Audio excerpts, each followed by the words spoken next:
So last week we talked about facts and myths about the COVID-19 vaccine. And I talked about the fact that I'd been trying to get vaccinated. And guess what? I did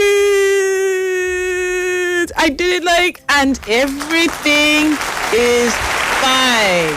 For those of you who were looking for a guinea pig, you can hear me. You can hear me, right? You can hear me. In fact, when I took the vaccine, it was totally painless. So I did the selfie that I didn't bother using because, God, there were too many selfies already around the vaccine. I was like, okay, no need to join the bandwagon. However, so they gave it to me, and I was trying to take a picture as she was giving me the vaccine. I felt nothing.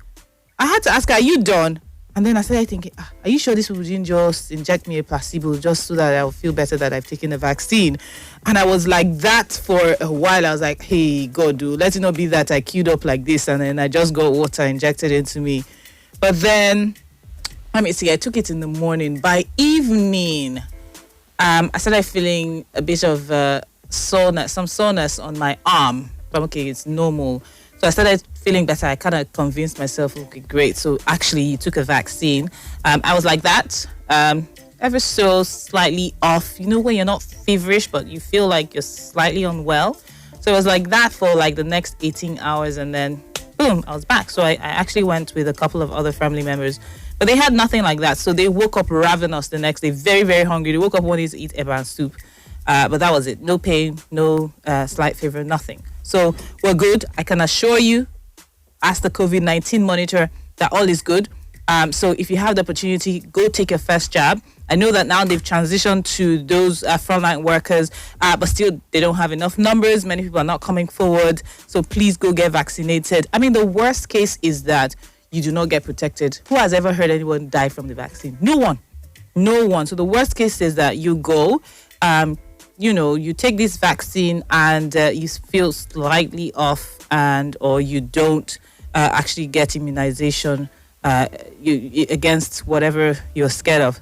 I mean, the flip side is that you do manage to catch COVID-19 and you're not as lucky as other people.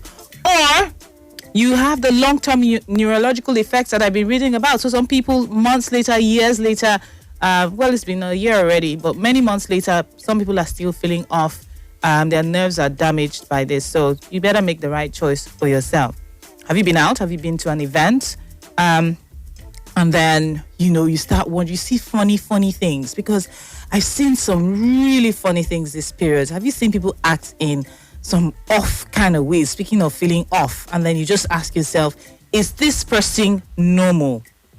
I'm constantly watching. Me, I grew up in Lagos. So if I'm crossing the street, I'm constantly spying everyone around me. If anybody is just going to act in a weird way around me.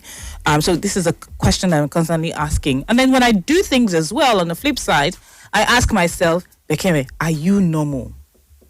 Because there's this kind of abnormal behavior that you see around some people, and you're like, this person, are they fully okay? Especially like the ones we saw recently. I mean, it had been circulated, I think it was last year or 2 years ago, where a man was literally masturbating in a public environment. And you wonder what is going through this person's head, because this one cannot be ordinary pressure of life. Like, how are you not able to control yourself that much that you have to do that? You can't stop yourself from doing that. And it brings me back to the question that we sometimes pose, like Mr. Macaroni would say, are you normal? And when I talk about being normal or abnormal in this context, I'm focusing on, the level of distress or disruption that may have occurred that would cause the person to behave in a certain way. So what have you witnessed in life that's causing you to behave the way that you're behaving? I'd like to hear from you. Sometimes we exhibit these symptoms. Sometimes it's people that, we know who exhibit these symptoms. So the person is not necessarily someone who needs to be locked up, in a facility, but that this behavior is abnormal. And, it's something that we keep on pondering in the society that we live in. It's stressful enough. So I would really like for us to explore today what could cause some of these things and what we can do, And so we have a guest today. She's just going to be with us very briefly. She's a counselor, and she's working towards being a clinical psychologist. Her name is Nneka Biokbara, and she'll join us after the break. She'll basically talk us through, because she gets to experience this as a counselor, meets a lot of people who have to go through this. So we really want to know. But before we go on the break, I wanted to just share the most distressing incident that happened to me this week. So, not a lot of things rattle me up. So yesterday was the 16th anniversary of my mother's passing. And had it not been that a friend of hers chatted me up to say, oh, I really miss her so much, it was something that I had sort of buried. So I talk about her all the time like she's in the present, but I don't dwell on it. I'm not one to think that, oh, there's this date I'm looking forward to be unhappy, So I had forgotten it. So yes, I had a great week, but it was the most distressing thing to have happened to me this year. I was just sitting, just trying to wind down after a long day, and my sister sends me a video. Now, in this video, a man was being beaten up. He had a very, very, very nasty gash on his head already, and I couldn't listen to the audio. Yes, now I remember I was putting my youngest to sleep. And long and short is, there were two videos. I opened a second video, and this man had been stripped naked already. But as I noticed that as he was being beaten, he wasn't concerned about his injuries. He was just concerned about hiding his face. But they kept on trying to raise his head, and eventually I saw his face. As soon as I saw his side view, I screamed silently, of course, because I couldn't scream out. I was trying to put my baby to sleep. It was my classmate from primary school, basically. And he was on this dirt floor being beaten up. And obviously, I find out that apparently he had molested, according to what they said, that he had molested a 12-year-old. And he was being questioned as to what she was doing in his room. And then it just struck me that many of the people that we see being shared, talked about on social media are our family and friends. And all I kept on thinking was, oh my God, his mother would just die from this. Like, this is crazy. And that's why we're discussing this. I'm thinking, what do we go through that actually puts us in this situation? And are there ways that we can help ourselves, our friends and family, our neighbors, anybody that you know that may be going through something that they cannot seem to control? All right. So I would like for us to talk about this. The number to call is 0700 923 93 93. Again, it's 0700 923 93 93. We'll go on a short break, and when we come back, we'll be talking to Nneka Biokbara, a counselor who's well versed in this matters. The Aspire Coronation Trust, ACT Foundation, is a non-profit organization established to help local, national, and regional non-profit organizations working to address the challenges and associated vulnerabilities across Africa. Our interventions are focused on 4 key areas, which are health, entrepreneurship, environment, and leadership. At ACT Foundation, we believe that together we can make a difference. So, let's come together to make the positive social impact we desire in our world.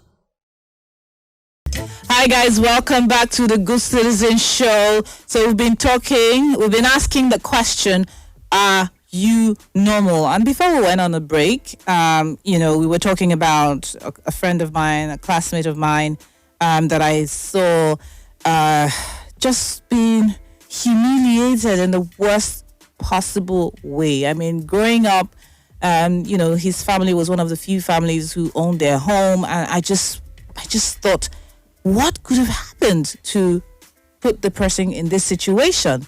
Okay, so we're back on the Good Citizen Show. This is Bekeme, and we have Nneka Biokbara on the call. And Nneka, we just want to welcome you firstly. Hello, Nneka, can you hear me? Hi, Bekeme. Yes, I can hear you. Hi, thank you for agreeing to come on the show on such short notice. No problem.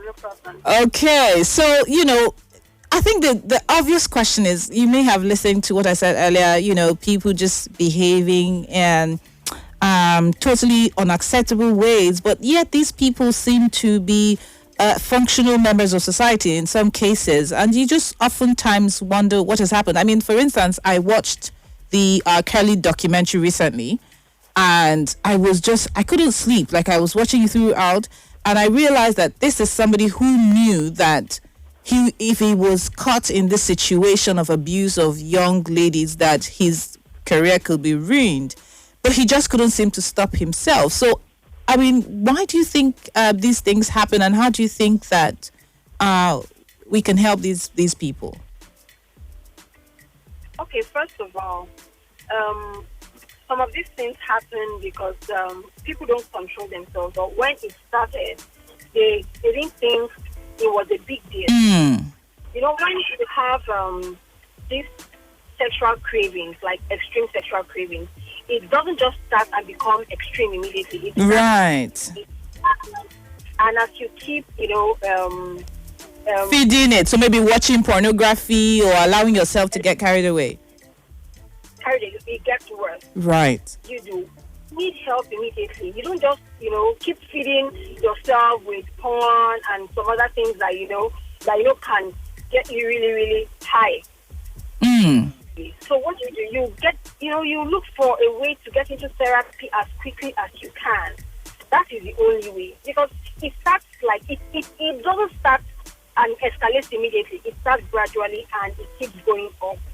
And once it does that, what you do, you have to prevent yourself from going, from letting yourself go overboard. When we see this, that's when you see people, they want to cheat constantly. They need to get off, maybe in the office, some of them in the car park. It's bad. You hear some people, maybe they're in the bus with people and they see someone that looks really good, and they bring it out and they start touching themselves. But it's there immediately. It started from just this thought, that thought. Right. But is this help really available, Nneka? Yes, the help is available, but people just don't know. Is it? But is it affordable for the average person? Yes, it is. It is. Like if you walk into a government hospital or a general hospital, right, a psychiatric hospital, the help is there. And even right now, there are some online help, but people don't know about them. There's some therapies that are online that you can actually speak to, because you want to be, you don't want to be seen, so you want a bit of what's the word now? To use. You don't want to be seen. You don't want to be known. Yes, exactly. Right. Anonymity. Online, anonymity. You want to call online and just speak to someone, and there are steps to help you. There are steps. They will give you some steps to do what to do. Because these are like, this therapy that we're talking about, like cognitive behavioral therapy.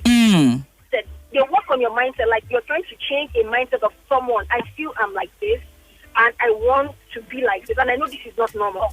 So if you know it's not normal, what do? You start working on your side. That's what these therapists help to do. Okay, let's change like your engine room from this to that. So that's what they actually do to help you. So how do I know? Go on, like I was just going to ask, like, how do I know that I need help? Like, when do I know that, okay, this one, water don't pass Gary, like I need to do something about it? Can you give an example? I don't know, obviously not using real names and stuff, but and does it really work? Yes, it works. Okay. You find yourself engaging in unsafe sexual practices. You don't care. Anytime you want it and you feel you can get it, you just go for it immediately. When you know. Once you start craving sex extremely all the time, you are thinking of it, your mind, your whole, your mind is full of the thought of wanting sex at all times. You know that there's something wrong. It's not normal to want sex at all times. Then there are some people now, their actions, they don't want normal sex anymore. They want it in certain ways. You see people hurting themselves or hurting their partners, keeping them. When you start engaging in such practice, you didn't start there. It shows that you need help.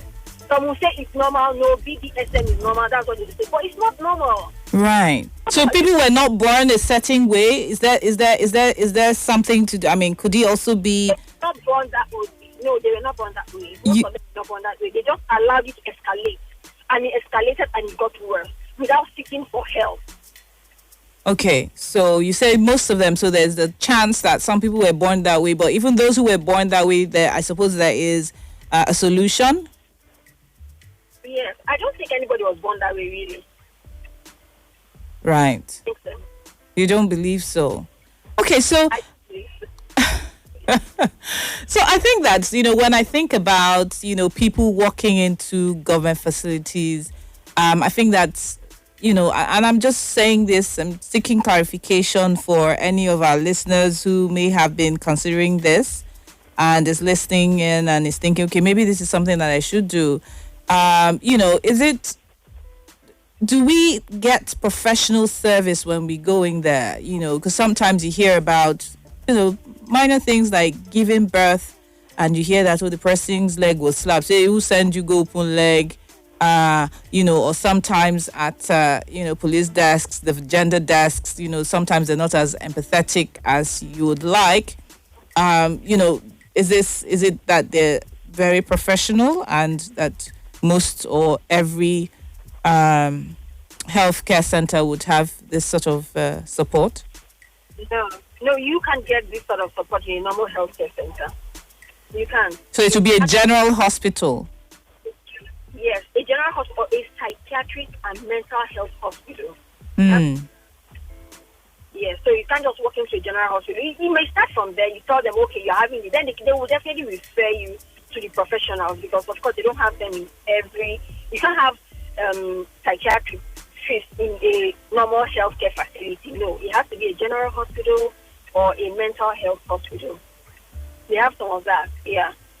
Okay, thank you, Neka. So, that's the individual recognizing that they have it. Yes. Because sometimes, most people are, they don't tell themselves. They can say, no, it's normal, But if there's someone close to you that notices, okay, this person is spiraling out of control, wrong, this is no more normal. I think, okay, I'm seeing different partners. You see the signs. Mm-hmm.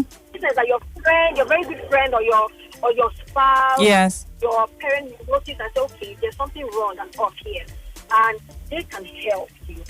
They are the people that will, okay, I think you should seek for help, or they take you. Some of them, they have this intervention at home. Okay, we know that there's something wrong. We need to just take you to see someone. Like you, the people just walk in with their family members that were reluctant to come in, and as they said, getting treatment, they, like where I work, they now started, they have to start coming back on their own because it got better. Yeah, so I wanted to, so just again, I like to hope. I just wanted to, if you could give us a brief success story, again, for encouragement. Could you? Okay. I know that there's, client confidentiality, so obviously we're not naming names, but just a minute, because we don't even have much time. Okay, yeah. Okay, I know someone that went through something recently. Mm-hmm. And he didn't come on his own. His brother brought him. And because his brother brought him, and he didn't, of course, he was not happy about it. But with therapy, and he saw himself improving. And, he comes back for checks now. And he's no more, there are some steps that he knows when he starts getting there. He has to take those steps by himself. He's been taught like a... So how long did this process take? It could be like 3 months. It could be 6 months. Okay, that's not bad. That's for different people, yeah. Okay, thank you so much, Neka. Thank you so much for your time. I know that you had just 5 minutes for us, but you've done this a bit longer. So thank you so much.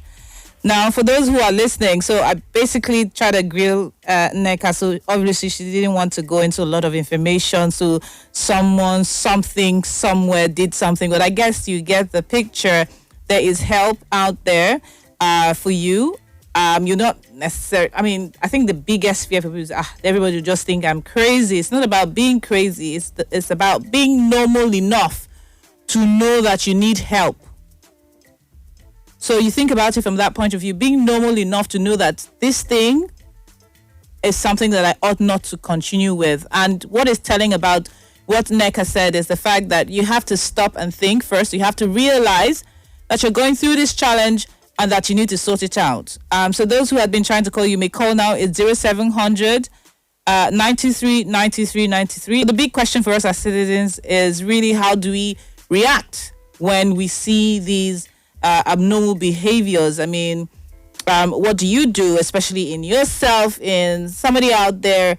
An obvious way is to point the person towards therapy.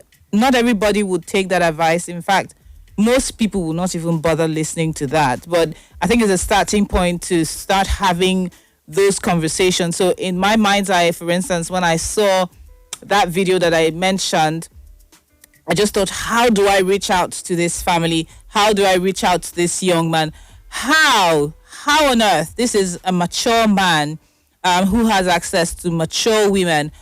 How do I, reach out to him to find out how he can be helped? I mean, what would have caused him to think that it's okay to put oneself in that situation? So I know that there's still a lot of men, for instance, if we're talking about men and sexual relations, who think that young girls are still up for grabs. But if you are educated, if you are exposed, and you know the law, why would you want to do that and risk your reputation? One thing to do is you seek help. You must seek help.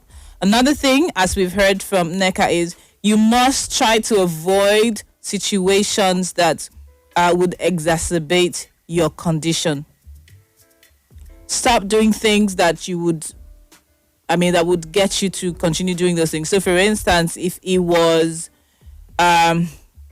drug use, many people say, oh, you know what, I can handle it. Many more can definitely not handle it. So, first of all, that's a reason why it's typically called drug abuse.